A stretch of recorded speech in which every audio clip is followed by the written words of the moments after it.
कौन है यूपी का वो तेज तर्रार आईपीएस अफसर जिसे कहते हैं योगी का असली धुरंधर? माफिया के साम्राज्य को मिट्टी में मिलाया। अब धुरंधर 2 रिलीज होते ही चर्चा में छाया।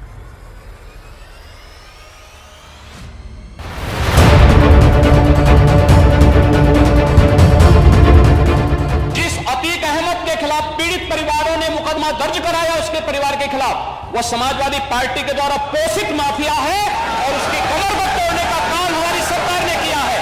और फिर मैं कहता हूं, इसे इस माफिया को मिट्टी में मिला देंगे। सरकार किसकी है? सरकार किसकी है? गफलत में हो।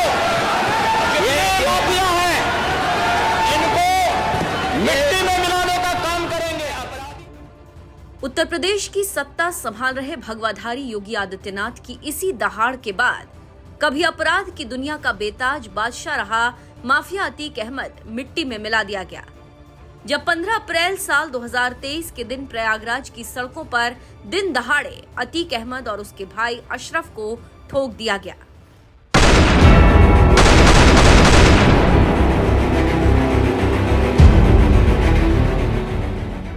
इस शूटआउट के बाद माफिया अतीक अतीत के पन्नों में सिमट गया, लेकिन इसके बावजूद उसके खौफनाक कारनामों के चर्चों का अंत नहीं हुआ, क्योंकि वो कहते हैं ना, माफिया कितना ही बड़ा क्यों ना हो, एक न एक दिन उसका अंत होना निश्चित है।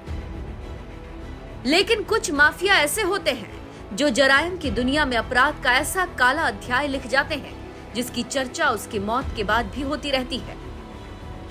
कुछ ऐसा ही माफिया था अतीक अहमद, जिसका अंत तो साल 2023 में ही हो गया था, लेकिन इसके बावजूद एक बार फिर उसके खौफनाक कारनामों की चर्चा हो रही है, क्योंकि 19 मार्च को सिनेमा घरों में दस्तक देने वाली most awaited film Dhurandhar the revenge के एक किरदार आतिफ अहमद ने उसे फिर से जिंदा कर दिया।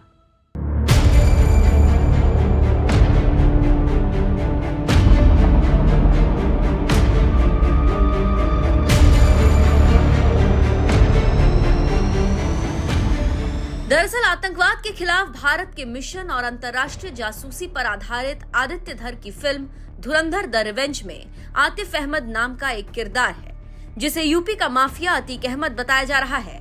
और जब फिल्म धुरंधर में माफिया अतीक अहमद का जिक्र आएगा तो योगी सरकार के उस धुरंधर आईपीएस अफसर का भी जिक्र जरूर होना चाहिए, जिसने माफिया अतीक के साम्राज्य को मिट्टी में मिलाने का काम किया, जिनका नाम है पूर्व आईपीएस अफसर प्रशांत कुमार।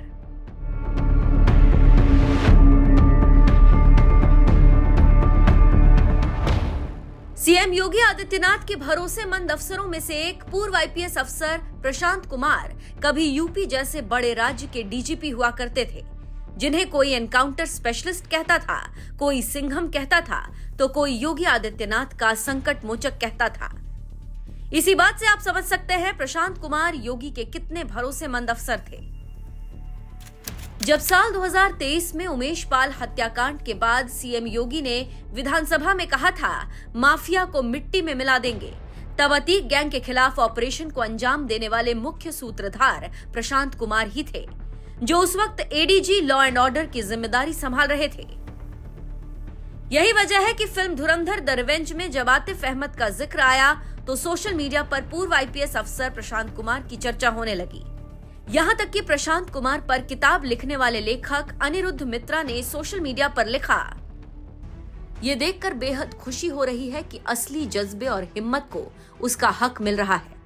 मेरी किताब द एनफोर्सर में पूर्व डीजीपी डॉक्टर प्रशांत कुमार के यूपी के माफिया प्रभावित इलाकों में उनके अथक अभियान का वर्णन है, और अब उन्हीं से प्रेरित एक किरदार ब्लॉकबस्टर धुरंधर के सीक्वल में चमक रहा है।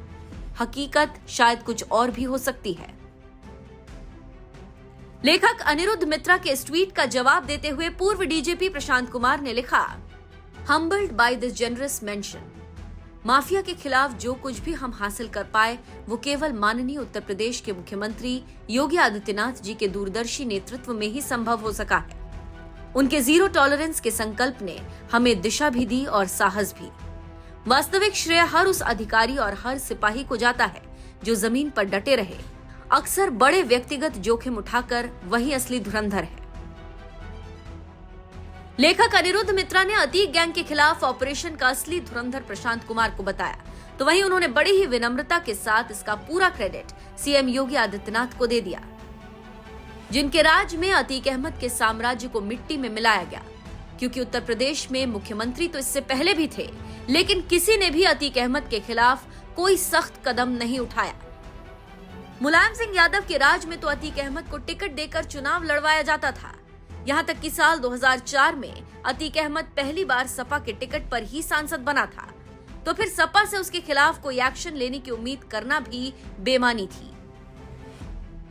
वो तो भला हो यूपी की जनता का, जिसने साल 2017 में बीजेपी को जिताया और योगी आदित्यनाथ ने मुख्यमंत्री की शपथ लेकर सत्ता संभाली, जिसके बाद अतीक अहमद के खिलाफ ताबड़तोड़ एक्शन शुरू हुआ। साल 2023 में जब अतीक अहमद के बेटे असद अहमद और शूटर गुलाम का झांसी में एनकाउंटर किया गया, उस वक्त पूरी रणनीति और ऑपरेशनल कमांड प्रशांत कुमार और तत्कालीन एडीजी एसटीएफ अमिताभ यश के हाथों में ही थी। अतीक अहमद के करीब 1200 करोड़ रुपए के अवैध साम्राज्य को कुर्क करने के लिए जो अभियान चलाया गया था, उसका भी नेतृत्व तत्कालीन एडीजी एलएनओ प्रशांत ने ही किया था। यही वजह है कि धुरंधर द रिवेंज में जब आतिफ अहमद को दिखाया गया तो उसके साथ साथ पूर्व डीजीपी प्रशांत कुमार की भी चर्चा होने लगी, क्योंकि जब तक उनके हाथ में यूपी की कानून व्यवस्था रही, उनके राज में अतीक अहमद ही नहीं, मुख्तार अंसारी जैसे माफिया के खौफ का भी खात्मा हो गया। इतना ही नहीं, यूपी की कानून व्यवस्था सुधारने में बड़ी भूमिका निभाने वाले पूर्व आईपीएस अफसर प्रशांत कुमार सीएम योगी के कितने भरोसेमंद अफसर हैं, ये इसी बात से समझ सकते हैं कि जब वो रिटायर हुए तो सीएम योगी ने उनकी काबिलियत को देखते हुए उत्तर प्रदेश शिक्षा सेवा चयन आयोग का अध्यक्ष बना दिया। ऐसे तेज तर्रार अफसर के बारे में आपका क्या कहना है?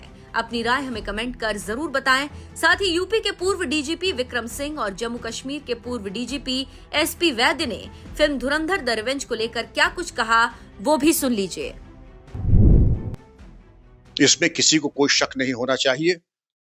अतीक अहमद पहले जब जीवित थे तो IS 277 इनका गैंग चार्ट का नंबर था, इंटरस्टेट 277, और इन्होंने अपने इकबालिया बयान में भी कहा था कि पाकिस्तान के ड्रोन के माध्यम से इनके पास हथियार, जिसमें 45 बोर की पिस्तौल, AK-47 और RDX आता था, जो पंजाब में गिरता था, और अपने सूत्रों के जरिए, क्योंकि ये लश्कर तैयबा के साथ भी इनके संबंध थे, ISI के साथ भी थे, और जब अतीक के घर की तलाशी ली गई तो पाकिस्तान ऑर्डिनेंस फैक्ट्री के कारतूस और पाकिस्तानी मेड कार्ट्रिजेस बरामद हुए थे।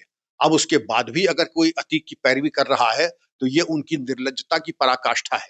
शर्म आनी चाहिए ऐसे लोगों को जो अतीक के पक्षधर हैं। जब तक दाऊद इब्राहिम के पैसे से फिल्में बन रही थी तब तक ठीक था। अब दाऊद इब्राहिम पे फिल्म बन रही है तो बहुत तकलीफ हो रही है लोगों को, क्योंकि सच हमेशा कड़वा होता है। जहाँ तक अतीक का सवाल है, वो गैंगस्टर था, आप जानते हैं, मेंबर पार्लियामेंट भी था लेकिन गैंगस्टर था, सारी दुनिया जानती है।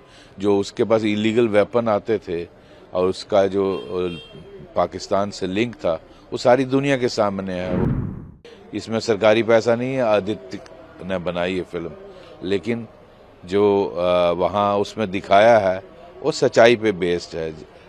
ये जो आपका फेक करेंसी का रैकेट है, हमारे ही यहाँ के पॉलिटिशियन उसमें इन्वॉल्व थे, जो पाकिस्तान को मशीन देने में जिनका हाथ था।